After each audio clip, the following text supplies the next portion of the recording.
प्रधानमंत्री नरेंद्र मोदी का भी ट्वीट अब रतन टाटा के निधन पर सामने आया, जिसमें उन्होंने लिखा है कि Ratan Tata ji was a visionary business leader, एक विजनरी बिजनेस लीडर थे। और इसके साथ साथ प्रधानमंत्री ने उनके निधन पर शोक जताते हुए उनको याद किया है।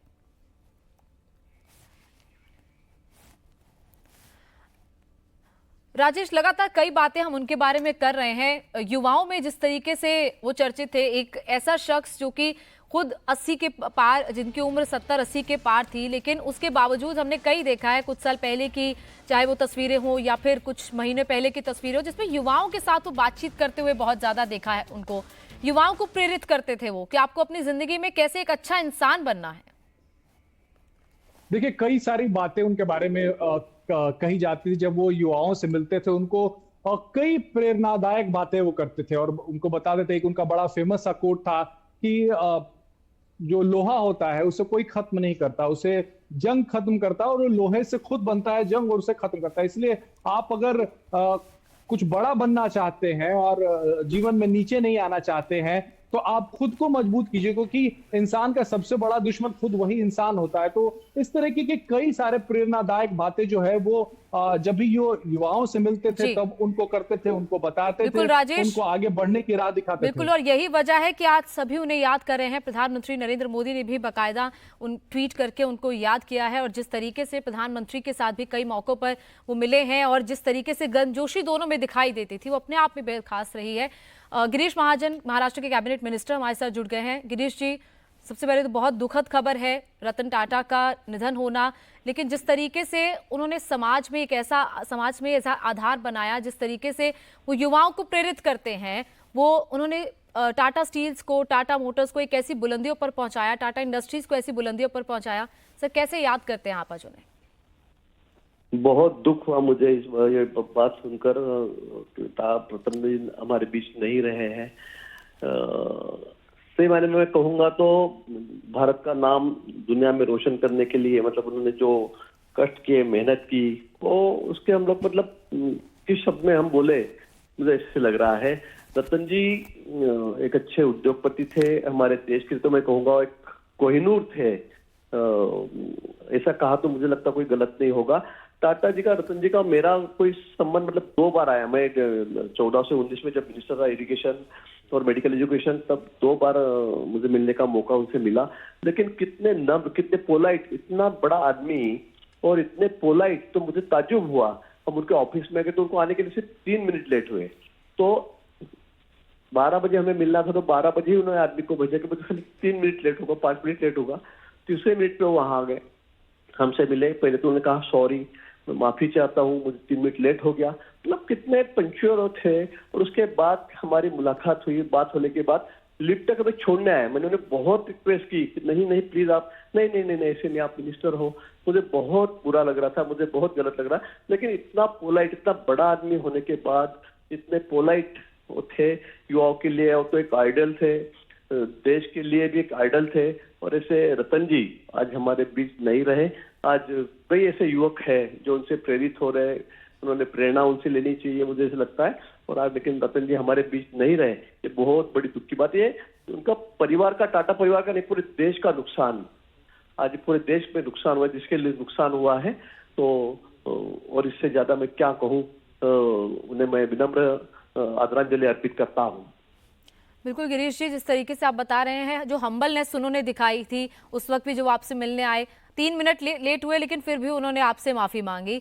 इसके अलावा कई ऐसी चीज़ें हैं, चाहे वो हेल्थ हो, इंफ्रास्ट्रक्चर हो, एजुकेशन हो, हर ऐसा फील्ड जिसमें उनका कंट्रीब्यूशन रहा है। फिर चाहे वो ऐसी एयरलाइन बनाना, विस्तारा जैसी एयरलाइन बनाना, या एयर इंडिया एयरलाइंस जब उन्होंने दोबारा से उसको एक्वायर किया टाटा ग्रुप ने, ये सारी चीज़ें एक बिजनेसमैन के तौर पर भी उनकी सोच अपने आप में बेहद, अगर कहें तो दूरदर्शी थी। वो जानते थे कि आगे वो बिजनेस को किस तरीके से बढ़ा सकते हैं, और जो सोच उनकी थी वो आज भी टाटा ग्रुप्स में देखने को मिलती है। सर, बिजनेस के लिए तो उनका सोच तो बहुत अलग ही थी, लेकिन उसके बावजूद भी, मतलब बिजनेस के अलावा भी आप देखेंगे तो सोशल में जो टच था, जो समाज के लिए हमें कुछ, हमारा दायित्व है, हमें कुछ करना है, ये बहुत बड़ी उनमें की स्वभाव में उनमें खूबी थी। तो सोशल वर्क, सामाजिक काम के लिए कभी पीछे नहीं हटे। उसके लिए फंडिंग के लिए कभी पीछे नहीं हटे। हर जगह कहीं भी जाओ, मतलब हेल्थ के लिए मैं गया था उस वक्त मेडिकल एजुकेशन मिनिस्टर था, तो डॉग्स के लिए उनको हॉस्पिटल बनाना था, इसलिए उन्होंने हमें समय दिया था कि मेरा ऐसी इच्छा है कि डॉग्स के लिए मैं बड़ा हॉस्पिटल बनाऊं। मतलब डॉग्स के लिए भी उनके दिल में इतना प्रेम था, क्योंकि वो जब आए वहां पे तो उनके साथ में डॉग भी था एक, वो भी बहुत एजेड हुआ था, वो तो था, लेकिन वो भी उनके साथ में आया था। तो उन्होंने कहा कि ये मेरे साथ में ही होता है, हमेशा मैं ऑफिस में आता हूँ, घर पे जाता हूँ, तो उन्होंने कहा था कि मुझे एक अच्छा अस्पताल यहाँ पे बनाना है। तो इसलिए मतलब प्राणियों के संदर्भ में भी उनका इतना प्रेम था, इनका भाव एक अलग था, ये भी मैंने देखा है। मतलब सोशल वर्क में भी प्राणी के प्रति भी सभी, मतलब सोशल वर्क उनका सामाजिक कार्य इतना बड़ा था। जैसे बड़े इंडस्ट्रियलिस्ट तो थे, लेकिन उनके बावजूद भी खाली पैसा कमाना, कंपनी को बढ़ाना, ये नहीं तो गरीब आदमी है, आम आदमी है, उसको कैसे हेल्प करे, कैसी मदद हम उसकी करें, इसके लिए उनके दिल में बहुत एक अलग भाव था। और वो काम प्रैक्टिकली करते थे उनके लिए, अस्पताल हो, गरीब हो, युवा हो, सभी के लिए उन्होंने कभी मतलब अपना हाथ ऐसा पीछे नहीं लिया, खुल के रखा था। बिल्कुल गिरीश जी, बहुत बहुत शुक्रिया हमारे साथ जुड़ने के लिए। जैसे गिरीश जी कह रहे थे कि कभी भी उन्होंने अपने हाथ को पीछे नहीं रखा, उन्होंने हमेशा समाज को कुछ दिया ही है, और यही वजह है कि आज भी उनको इस तरीके से याद किया जाता है, एक समाज सेवी के रूप में भी याद किया जाता है। एक अच्छा बिजनेसमैन के रूप में तो लोग उन्हें याद करते ही करते हैं, लेकिन उसके साथ साथ एक समाज सेवी के रूप में भी। और यही वजह है कि प्रधानमंत्री नरेंद्र मोदी ने भी उनके बारे में लिखा है कि वो ड्रीम, उनका सपने बड़े होते थे, बड़ा ड्रीम करते थे, लेकिन समाज को भी वो वापस देते थे। किरीट सोमैया, नेता बीजेपी, हमारे साथ जुड़ चुके हैं। किरीट जी, सबसे पहले तो कैसे याद करते हैं आप रतन टाटा को? एक दुखद खबर आज रात में हमारे पास आ रही है, एक ऐसा शख्स जिसको हम एक बिजनेसमैन के रूप में, एक लीडर के रूप में, इसके अलावा एक समाज सेवी के रूप में याद करते हैं। आप कैसे, क्या कुछ ऐसी बातें हैं जो आप कभी उनसे मिले हों, आप शेयर करना चाहें हमारे साथ? रतन टाटा तो हमें टाटा करके चले गए, लेकिन एक बात आपको बता दूं कि आज मेक इन इंडिया का हम सपना देख रहे हैं, वो सपना रतन टाटा के कारण देख रहे हैं, टाटा समूह के कारण देख रहे हैं।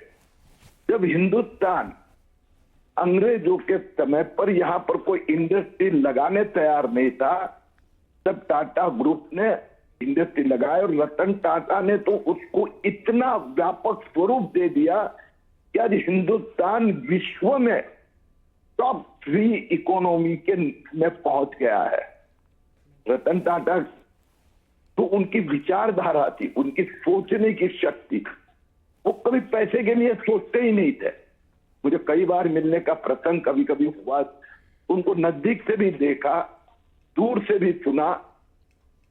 हमेशा वो देश का भला कहता हो, चैरिटेबल पर्पस के द्वारा हो या इंडस्ट्रियल ग्रोथ के द्वारा, या हिंदुस्तान को सक्षम बना के अपने पैर पे खड़ा रखना, लाखों लोगों को न सिर्फ नौकरियां, रोजगार दी, लेकिन उनको एक नया सपना भी दिया, और हिंदुस्तान को भी बड़ा बनाने का सपना साकार करने में भूमिका निभाई।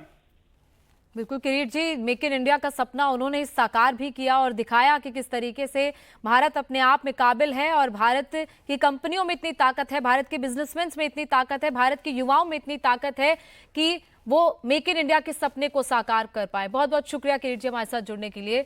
तो रतन टाटा को आज सब याद कर रहे हैं, लेकिन रतन टाटा का जो योगदान है वो बोर्डरूम तक सीमित नहीं था, ये प्रधानमंत्री नरेंद्र मोदी का कहना है।